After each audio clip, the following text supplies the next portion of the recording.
네, 처음엔 역시 책을 읽어야겠죠. 사라진 암. 네, 새로 들으시는 분들도 있을 수 있으니까 이 저자는 암이 걸렸고 병원 치료를 하지 않고 스스로 약물 치료 없이 그냥 검사를 하면서 자연 치유 쪽으로 음식으로 치유하신 분이 책을 쓰신 거예요. 그래서 오늘은 어떤 부분을 읽어보려고 하냐면 약과 독이라는 이 챕터를 읽어보도록 하겠습니다. 네, 처음에 먼저 읽어볼게요. 조직 검사를 위해 입원을 했을 때였다. 그러니까 몸 관리를 시작하고 2달 반쯤 지났을 무렵이다. 검사를 마치고 퇴원 수속을 하는데 간호사가 약을 한 봉지를 건네주었다. 일주일치라며 식후에 한 봉지씩 꼭 챙겨 먹으라고 덧붙였다. 예전 같으면 군말 없이 받았을 것이다. 하지만 2달 반의 공부는 나를 다르게 만들었다. 약을 꺼내 내용물부터 확인했다. 봉지마다 알약이 3개씩 들어있었다. 나는 간호사를 붙잡고 물었다. 이게 무슨 약이에요? 이건 진통제, 이건 소화제, 그리고 이건 항생제예요. 간호사는 알약 하나하나를 가리키며 설명해 주었다. 아무런 통증도 없는데 일주일씩이나 먹어야 해요? 조직 검사를 끝내고 2~3시간 쉬면서 추위를 지켜본 뒤였다. 별다른 후유증도 통증도 없었다. 그래도 혹시 모르니 꼭 챙겨 드세요. 나는 대답하지 않았다. 진통제와 소화제는 퇴원 당일만 먹고 다음 날부터 먹지 않았다.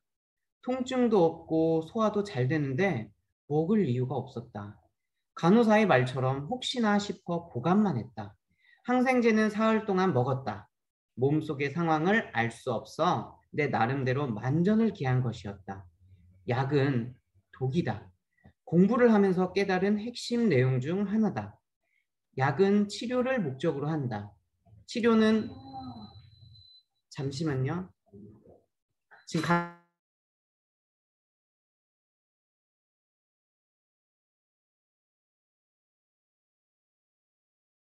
네, 잠시만 기다려 주세요. 잠시만 고객님이 오셔가지고요. 잠시만 기다려 주세요.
네네, 죄송합니다. 네, 오셔가지고, 네, 계속해서 진행할게요. 네, 약은 독이다. 공부를 하면서 깨달은 핵심 내용 중 하나다. 약은 치료를 목적으로 한다. 치료는 우리 몸에 침투한 세균이나 바이러스를 공격해 제거하는 것이요. 그런 기능을 하는 것은 독이다. 약이 독이 될 수밖에 없는 이유다. 문제는 약이 병균에만 작용하지 않고 몸속의 정상세포나 조직에도 똑같이 작용한다는 사실이다. 그러니 병균에 감염된 세포에게는 약이 되겠지만 정상 조직이나 세포에는 독이 될 수밖에 없다. 항암제를 보면 알 수 있다.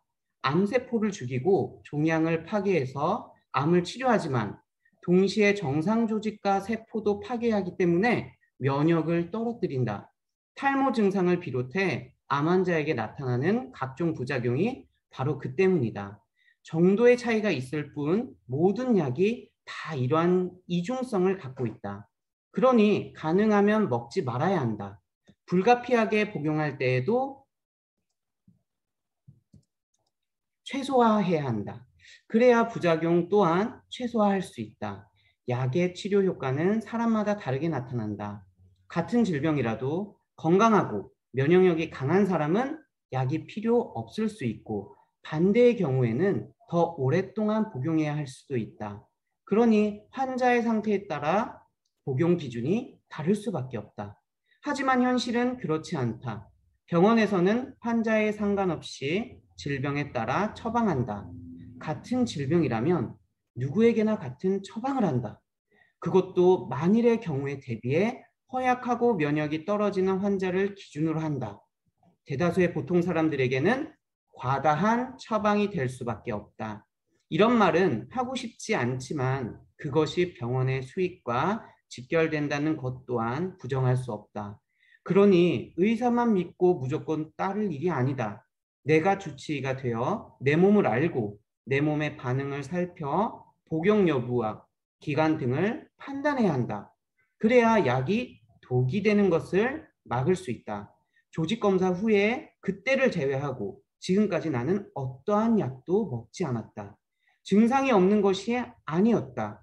방광이 묵직해지고 잔뇨, 세뇨, 급박뇨 같은 배뇨 장애가 심할 때도 있었다. 그럴 때에도 나는 약을 찾기에 앞서 증상의 원인을 먼저 생각했다. 상태가 악화되기 때문에 나타나는 증상일 수 있지만 치료 과정에서 나타나는 증상일 수 있다고 생각했다. 면역세포가 종양과 맞서 싸우는 과정에서 나타나는 증상이자 통증일 수 있다고. 혈압과 피부, 모발 등 신체의 다른 부위에서 나타나는 긍정적인 효과를 감안하면 후자에 더 가까울 수 있었다. 그런 상황에서 약을 복용하면 세포의 면역력을 떨어뜨리고 종양의 내성을 길러주는 역효과가 나타날 수 있다. 그래서 나는 참고 견디며 증상의 변화를 면밀히 검토했다.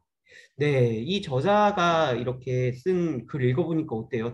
들어보시니까 저도 보면 많은 분들이 아프면 요즘은 보험이 너무 의료가 잘 돼 있다 보니까 무조건 병원을 가세요. 그러고 이제 주는 약을 타서 드시죠. 왜냐하면 교육도 부족하고 지식도 부족하기 때문에 의사 선생님이 하는 말이면 무조건 따르는 이러한 과정을 겪게 돼요. 근데 이상하게 약을 먹었으면 몸이 좋아져야 되는데 식욕도 떨어지고 소화도 잘 안 되고 뭔가 붓기도 생기고 이렇게 되거든요.